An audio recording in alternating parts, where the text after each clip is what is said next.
Slavēts, ka Jēzus Kristus ir klāt, Katoļu baznīcas pēcneša 500. numurs, un šajā numurā varēsim lasīt Latvijā. Jelgavas diecēzē kalpotāji izglītojas. Atzīmē nodibinājumu Karitas Latvijā 10 gadus.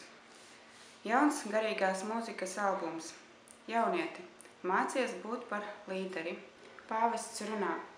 Kristiešus tuvajos austrumos vajā daudzu vienaldzības dēļ. Atteikties no alkatības un patmīlības. Pāvesta uzruna bīskapu sinodes noslēgumā. Novērtē kolāra nozīmību. Konsekrētās dzīves gadam savs logo.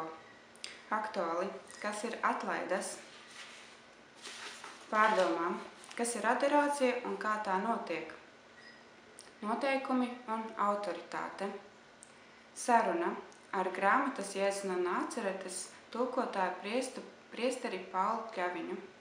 Bērniem Sirmais Mats.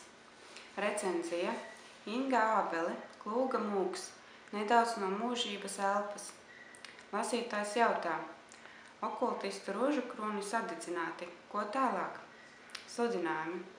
Kopienas Šamanē klusuma rekolekcijas no 16. līdz 23. novembrim Liepājā.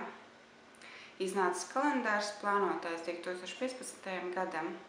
Līderu seminārs 2 gadu programma. Vispasaules svētuma dienas.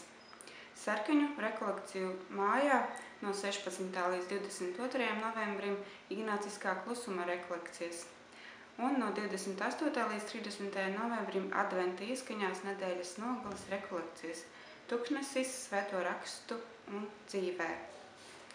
Ādažu militārais bāzes kapelā Kadegā 2. novembrī dievkalpojumu vadīs arhibīskaps Zbigņevs Stankēvičs. Kultūras centrs Rīva organizē meiteņu klubiņu.